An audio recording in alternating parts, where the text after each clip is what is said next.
नमस्कार दोस्तों, कैसे हैं आप लोग। आशा करता हूं कि आप ठीक होंगे। और आज का विषय है हमारा ज्ञान भाषा एवं पाठ्यक्रम, knowledge language and curriculum, BEd second year का थर्ड पेपर है। और आज मैं आपको बताऊंगा कि ज्ञान क्या है, ज्ञान को कैसे प्राप्त किया जा सकता है। जैसे कि आप स्क्रीन पर देख रहे हैं ज्ञान मीमांसा का अर्थ। इससे पहले लेक्चर में मेरा था मीमांसा के ऊपर एक लेक्चर था कि जो ज्ञान के बाद मीमांसा वर्ड है, ये मीमांसा क्या है। तो उसमें मैंने अच्छे से आपको मीमांसा समझाने की कोशिश की है। जिस प्रकार यह है, जैसे ज्ञान मीमांसा, तत्व मीमांसा और मूल्य मीमांसा, ये 3 प्रकार के ज्ञान को प्राप्त करने के माध्यम हैं। तो सबसे पहले आता है तत्व मीमांसा, दूसरा ज्ञान मीमांसा, फिर मूल्य मीमांसा। तो आपके सिलेबस में यानी कि बीएड सेकेंड ईयर के पाठ्यक्रम में ज्ञान मीमांसा को ही रखना उचित समझा, क्योंकि क्योंकि टीचर्स को क्या होता है एक्चुअली में, ज्ञान को सही प्रकार से बच्चे को दे सकें। इसलिए ज्ञान के महत्व को समझते हुए इन तीनों मीमांसाओं में से ज्ञान को आपके सिलेबस में रखना उचित समझा।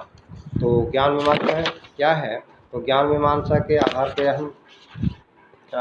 हम बताना चाहेंगे आपको, जैसे कि किसी भी ज्ञान का क्या प्रमाण है, उसके क्या स्रोत हैं, और ये कैसे प्राप्त किया जा सकता है, सत्य क्या है, सत्य के प्रमाण क्या है, इस प्रकार से।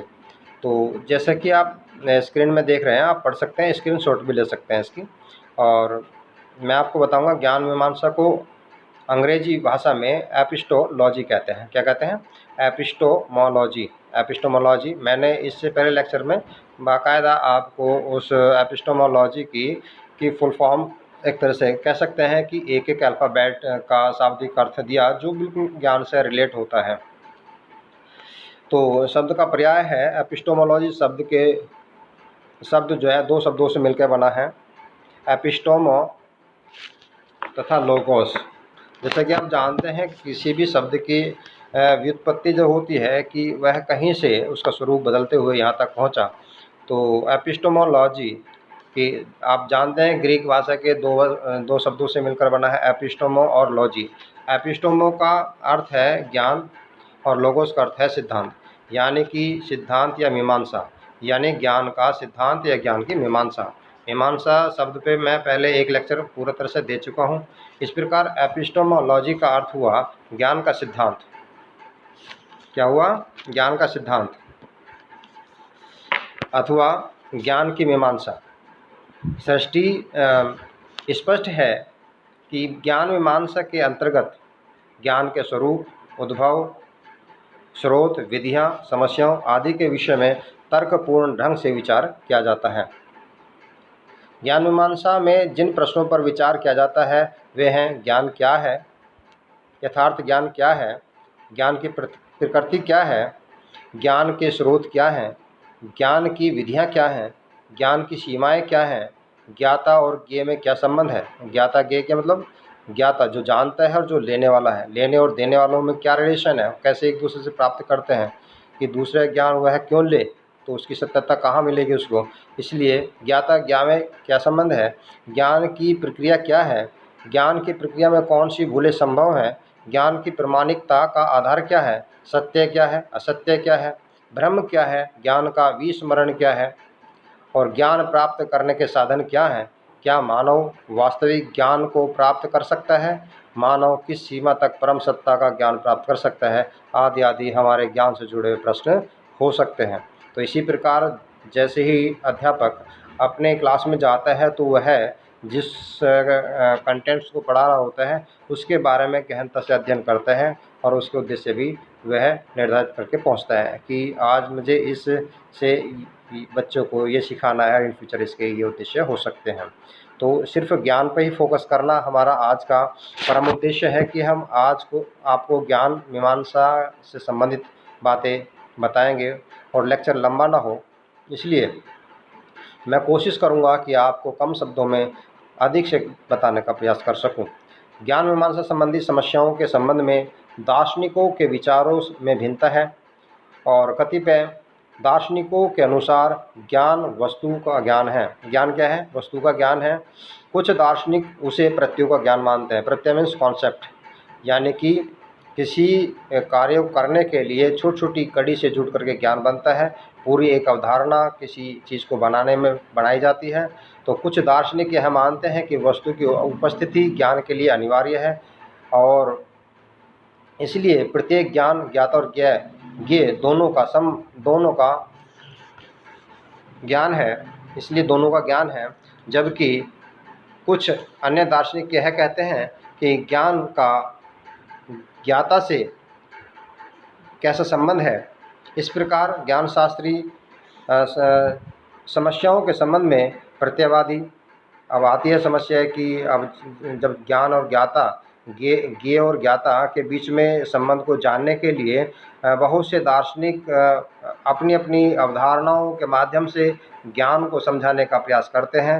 वो कौन कौन से अलग अलग धाराएं हैं, जैसे कि प्रत्ययवादी, अनुभववादी, यथार्थवादी, बुद्धिवादी, समीक्षावादी आदि दार्शनिकों ने भिन्न भिन्न दृष्टिकोण अपनाए हैं ज्ञान को समझाने के लिए। ज्ञान की संभावना के विषय में अज्ञेयवादी, संशयवादी और रहस्यवादी दार्शनिक भी भिन्न भिन्न विचारधाराएं प्रस्तुत करते हैं। इन सभी ने ज्ञान के विविध पक्षों की गहन विवेचना की है। शिक्षा के क्षेत्र में ज्ञान मीमांसा का अभूतपूर्व योगदान है। ज्ञान मीमांसा के द्वारा ही यह ज्ञात होता है। देखिए, बहुत इंपॉर्टेंट लाइन है कि ज्ञान मीमांसा के द्वारा ही यह ज्ञात होता है कि हमें अपने विद्यार्थियों को किस प्रकार ज्ञान देना चाहिए और उसे किस प्रकार से दिया जाना चाहिए। जीवन की विशेष अवस्थाओं में विद्यार्थियों को ज्ञान का कौन सा अंश प्रदान किया जाना चाहिए और उनके लिए ज्ञान के विभिन्न संप्रत्यों को किस प्रकार संगठित किया जाना चाहिए। तो इसलिए स्टूडेंट्स को समझाते वक्त, अपने छात्रों को समझाते वक्त टीचर्स को ये ध्यान रखना चाहिए कि ज्ञान किस लेवल का आप उसको दे रहे हैं, उसको किस तरह का ज्ञान दिया जाना चाहिए, तो जिससे वे उनके लिए अधिक से अधिक उपयोगी हो सकें।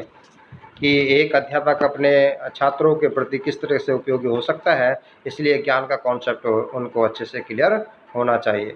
वस्तुतः ज्ञान का हस्तांतरण एवं विकास भाषा एवं तर्क के द्वारा ही होता है, और भाषा एवं तर्क का विकास ज्ञान मीमांसा से ही संभव है। क्योंकि तर्क सिर्फ आप जब तक मीमांसा को नहीं पढ़ेंगे तो आप किसी ज्ञान के बारे में तर्क नहीं दे पाएंगे, यह मैं कहता हूँ। क्योंकि जो मीमांसा है, जो भारतीय दर्शनों में से एक दर्शन है जिसको हम पूर्व मीमांसा के नाम से जानते हैं, मीमांसा ही वास्तव में ज्ञान का या तर्क करने का एक स्रोत है जिससे हम तर्क कर सकते हैं।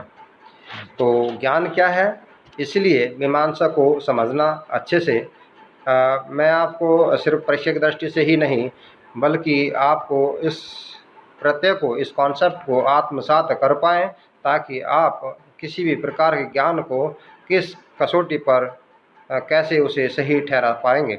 इसलिए आपको ज्ञान मीमांसा का अर्थ समझना जरूरी है। एक अध्यापक के लिए ज्ञान के कॉन्सेप्ट को समझना अति आवश्यक है। ज्ञान के विभिन्न प्रकार होते हैं, जैसे ज्ञान कैसे प्राप्त किया जा सकता है। इंद्रिय ज्ञान हो सकता है, बौद्धिक ज्ञान हो सकता है, या व्याख्यात्मक ज्ञान हो सकता है, अंत प्रज्ञात्मक जिसे इंट्यूशंस कहते हैं, अंदर से जिसे कहते हैं, जैसे महात्मा बुद्ध ने स्वतः तपस्या करके ज्ञान प्राप्त किया था, तो उसे हम अंत प्रज्ञा या अंत दर्शन के माध्यम से ज्ञान कहते हैं। तो श्रुत ज्ञान सुने में ज्ञान से हो सकता है, क्रियात्मक करके के प्राप्त किया जा सकता है। शिक्षा से के ज्ञानवत उद्देश्य का संकेत मिलता है कि आप किस प्रकार से ज्ञान को प्राप्त करते हैं, और पाठ्यक्रम के निर्माण में सहायता मिलती है। इस प्रकार से आपको सहायता मिलेगी। अब तक के अनुभव से यह हम कह सकते हैं कि अनुभवों को किस क्रम में रखें और ज्ञान विज्ञान के विषयों को पाठ्यक्रम में क्या स्थान दिया जाए। ज्ञान मीमांसा इस विषय में हमारी सहायता करती है। शिक्षण विधि के निर्धारण में भी इससे सहायता मिलती है।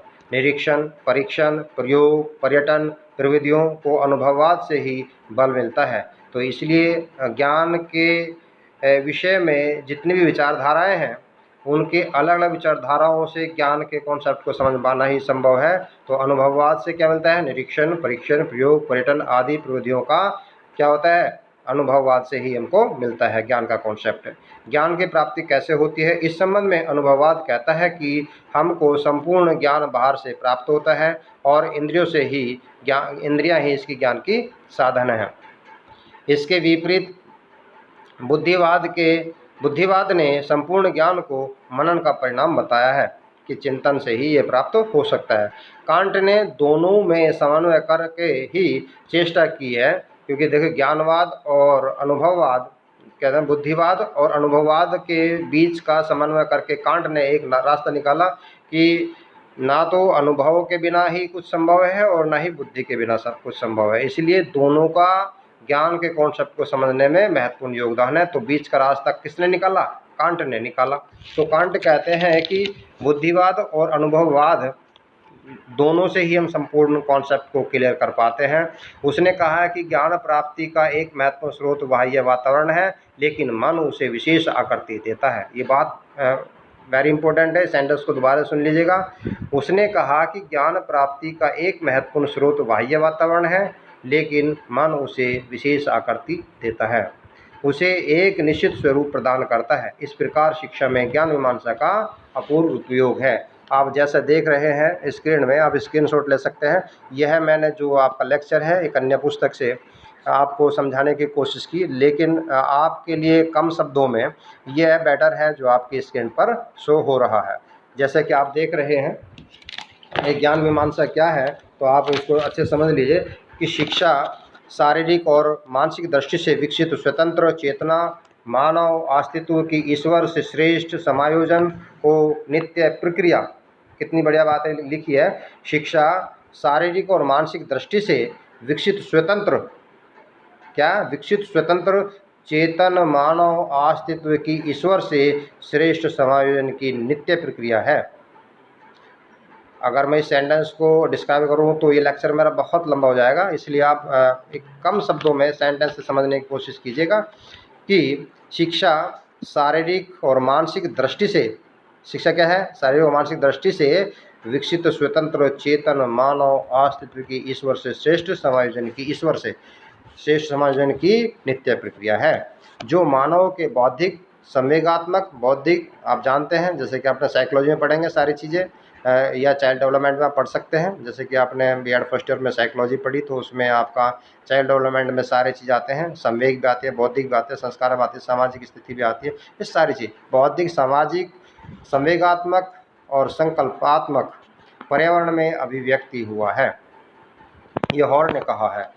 दर्शन की एक महत्वपूर्ण समस्या उसकी ज्ञान मीमांसा होती है। दर्शन में एक क्या होती है समस्या? ज्ञान मीमांसा, कि ज्ञान को समझने के लिए ज्ञान मीमांसा को पढ़ना।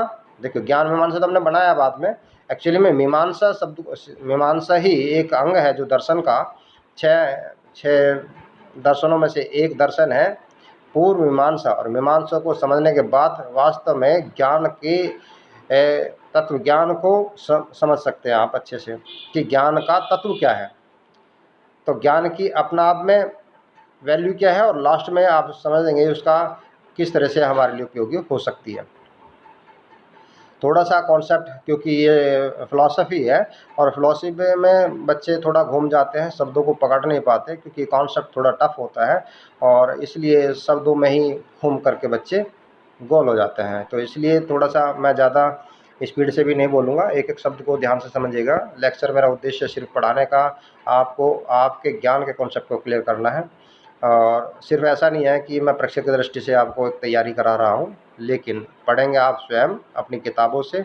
लेकिन अगर आपको ज्ञान का कॉन्सेप्ट एक तरह से क्लियर हो जाता है, आपके दिमाग में उसकी तस्वीर अच्छे से बन जाती है, तो मैं समझता हूँ कि आप कहीं मार नहीं खाएंगे। तो दर्शन एक महत्वपूर्ण समस्या उसकी ज्ञान मीमांसा होती है, जिसे ज्ञान का सिद्धांत भी कहते हैं। आदर्शवाद को ज्ञान मीमांसा दर्शन कहा जाता है। देखिए आपको फ़िलॉसफी में कई सारे दर्शन को समझने के लिए कई वाद हैं। जिस तरह से आपने पढ़ा बीएड फर्स्ट ईयर में कि आदर्शवाद, यथार्थवाद, प्रयोजनवाद, मानववाद, विकासवाद, इस तरह के बहुत सारे वाद हैं। तो हम आदर्शवाद को क्या कहते हैं? ज्ञान मीमांसा दर्शन, यानी कि ज्ञान की वस्तु है वो, उससे ज्ञान को समझा जा सकता है अच्छे से। और प्रकृतिवाद को तत्वमीमांसा का दर्शन कहते हैं। किसका? देखिए 3 आयाम हैं ज्ञान को समझने के लिए, तत्व, ज्ञान और मूल्य। तो इस तरीके से जो मीमांसा है वो तीनों परिप्रेक्ष्य में कौन से विचारधारा को कौन सी श्रेणी में रखती है। जैसे आपको बताया कि आदर्शवाद को जो है ज्ञान मीमांसा के तरह से आप समझ सकते हैं, यानी कि ज्ञान का तत्व जो है आदर्शवाद में है, लेकिन प्रकृतिवाद में तत्व मीमांसा के माध्यम से समझ सकते हैं। होते तो हर एक दर्शन में तीनों ही होते हैं, लेकिन कहीं उसकी झलक बहुत ज़्यादा होती है, कहीं उसकी कम होती है। प्रकृतिवाद में तत्वमीमांसा का दर्शन मिलता है, क्योंकि तत्व को समझना यानी कि इस संसार को यथार्थ रूप में समझना और प्रकृति के रूल रेगुलेशन को समझना, क्योंकि ये सिर्फ आइडियाल से संभव नहीं है, ये करके संभव हो सकता है। यानी कि एक तरह से लास्ट में आएगा रियलिज्म, यानी यथार्थवाद और प्रकृतिवाद दोनों कहीं ना कहीं सेम प्रकृति के होते हैं। इसी प्रकार प्रयोजनवाद का कोई तत्वमीमांसा नहीं है। प्रयोजनवाद क्या है? व्यवहारवाद एक तरीके से। प्रयोजन में क्या करते हैं? व्यवहार के आधार पर सिखाया जा सकता है बच्चों को, उसकी कोई ज्ञान मीमांसा नहीं है और वह सिर्फ व्यवहारवादी है। आदर्शवाद के अंतर्गत ज्ञान के सिद्धांत को प्राथमिकता दी गई है। इसके अंतर्गत आदर्शवाद के अंदर ज्ञान के सिद्धांत को प्राथमिकता दी गई है और उसका ज्ञान आत्मा और परमात्मा की मीमांसा से संबंधित है। यानी ज्ञान किस तरह का? आत्मा परमात्मा को जोड़ने का दर्शन है हमारा आदर्शवाद एक तरीके से। तो वो सिर्फ ज्ञान का कॉन्सेप्ट देती है। इस प्रकार इस अध्याय में तत्वमीमांसा के संबंध में चर्चा की गई है। किसके संबंध में? सिर्फ ज्ञान मीमांसा, जिसके अंतर्गत ज्ञान का अर्थ है। देखिए यहाँ पे आप इस स्क्रीन में देख रहे हैं, मैं एक सेंटेंस पढ़ रहा हूँ। इस अध्याय में तत्वमीमांसा के संबंध में चर्चा की गई है, यह गलत लिखा है। यहाँ ज्ञान मीमांसा की चर्चा की गई है, जिसके अंतर्गत ज्ञान का अर्थ, ज्ञान के स्रोत, ज्ञान संबंधी अवधारणाएं तथा ज्ञान संबंधी समस्याओं का विवेचन किया गया है। तो ज्ञान से जुड़ी हुई जो भी शब्द यहाँ आएंगे आपके लिए, तो वह उन पर हम चर्चा करेंगे। इससे पूर्व ज्ञान मीमांसा का अर्थ भी बताने का प्रयास किया गया है। दर्शन का यह दूसरा महत्वपूर्ण तत्व है। ज्ञान मीमांसा दर्शन की वह शाखा है जिसमें ज्ञान संबंधी समस्याओं का समाधान किया जाता है। उनकी प्रमुख समस्याएं इस प्रकार हैं। देखिए मेरा जो अब तक का लेक्चर था लंबा हो जाएगा, मुझे समझ में आ रहा है, लेकिन फिर भी अब ज्ञान क्या है, ज्ञान से जुड़े हुए क्या प्रश्न हो सकते हैं, हम प्रश्नों पे थोड़ा फोकस करेंगे। ज्ञान क्या है?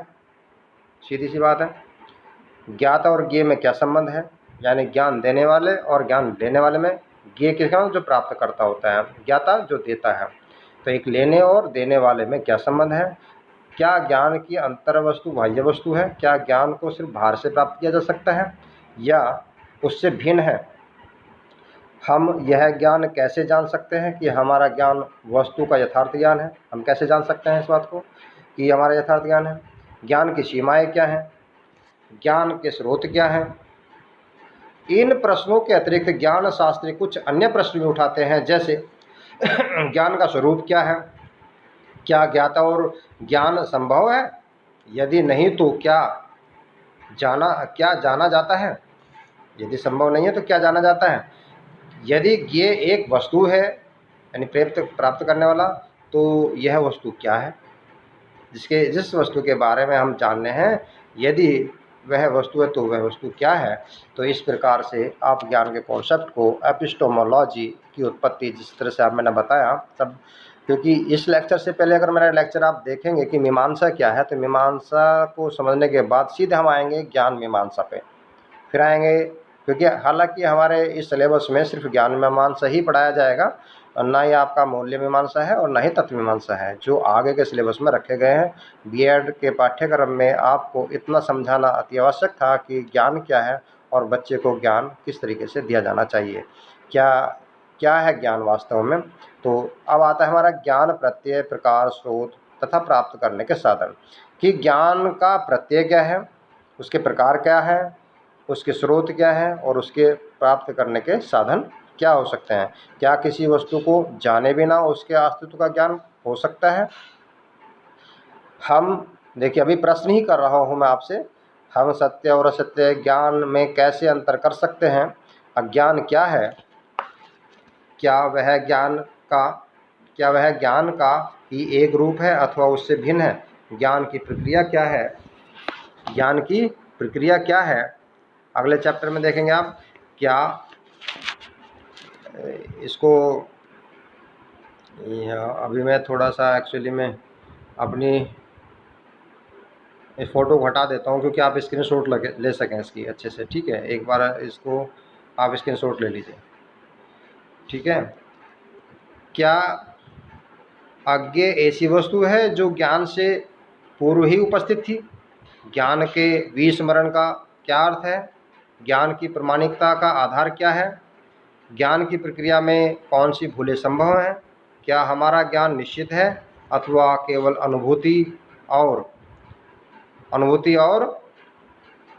आस्था से हम उसे निश्चित मानते हैं? कुछ विश्वासों को अन्य विश्वासों से अधिक प्रामाणिक क्यों माना जाता है? ज्ञान के विभिन्न प्रकारों में अंतर क्या है? ज्ञान का विज्ञान और दर्शन से क्या संबंध है, इत्यादि। तो इस तरह से आप इस के माध्यम से ज्ञान के कॉन्सेप्ट को अच्छे से समझ पाएंगे। अगला चैप्टर होगा मेरा, इसी में आगे लिखा है ज्ञान का अर्थ, जो मैं अच्छे से आपको समझा पाया। ज्ञान मीमांसा का अर्थ मैंने समझाया। अब ज्ञान का अर्थ, मीनिंग ऑफ नॉलेज, जो अगले लेक्चर में आपको दूंगा। तो आज के लिए इतना ही काफ़ी है। धन्यवाद।